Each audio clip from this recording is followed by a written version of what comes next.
Wonder Woman 780, Blakey Cloonan and Michael Conrad with Travis Moore and Steve Pugh on the art. You read this. Take it away. I did, so I'll kind of make this one a little bit quick.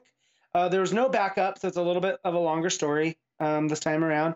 But this is just as the cover says, Wonder Woman returning from the land of the dead, and kind of the world's reaction to it. And we get a little bit of everybody.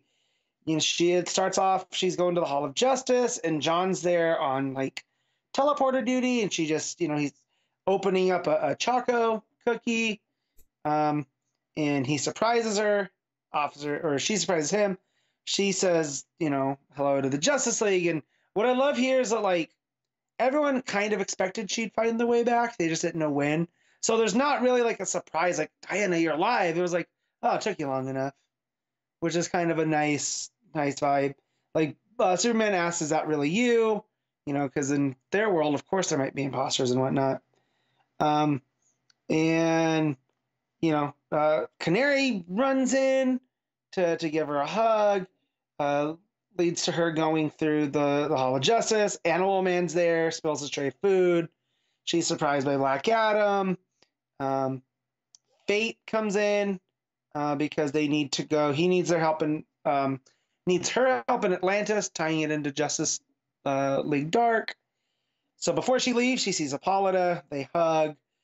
She understands why she did what she did, but Hippolyta knows she saved the multiverse.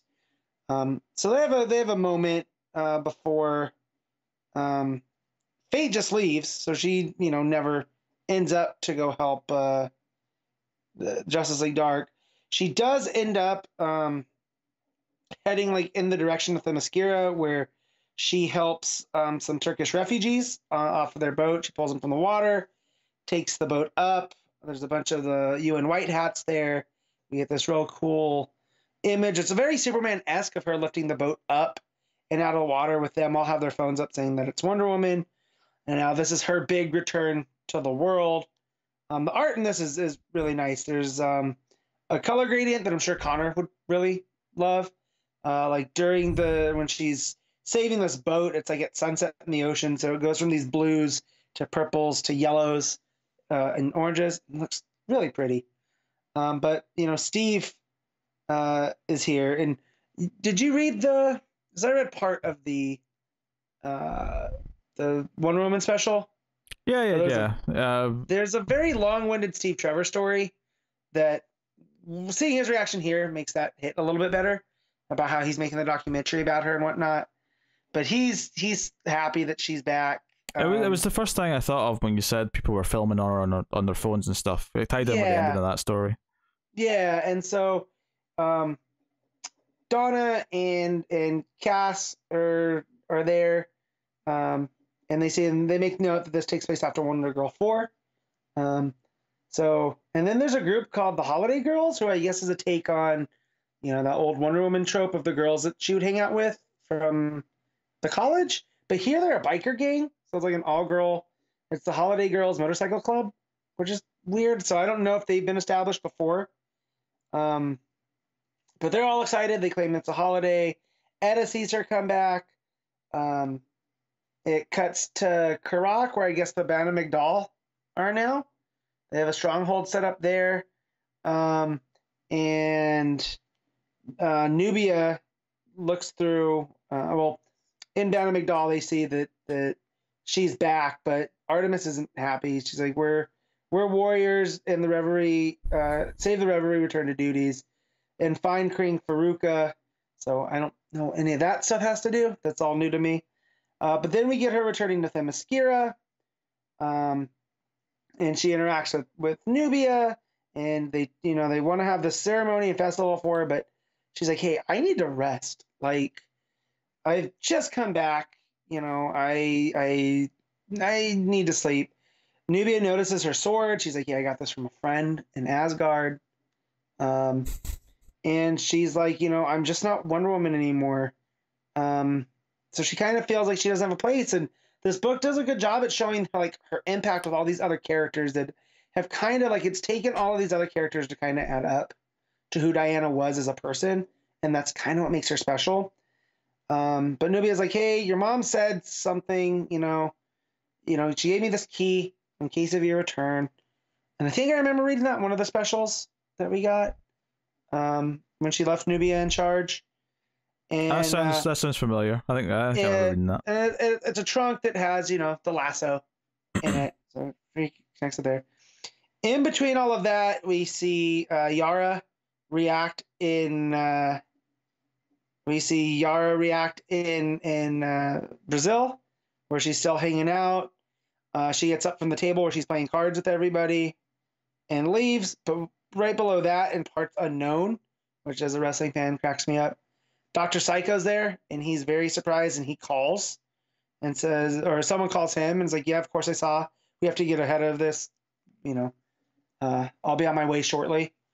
So they're teasing stuff. But after the Nubia scene, she gets the lasso, and she talks about how she needs, to go sleep, because as soon as she got back, it's been just a whirlwind.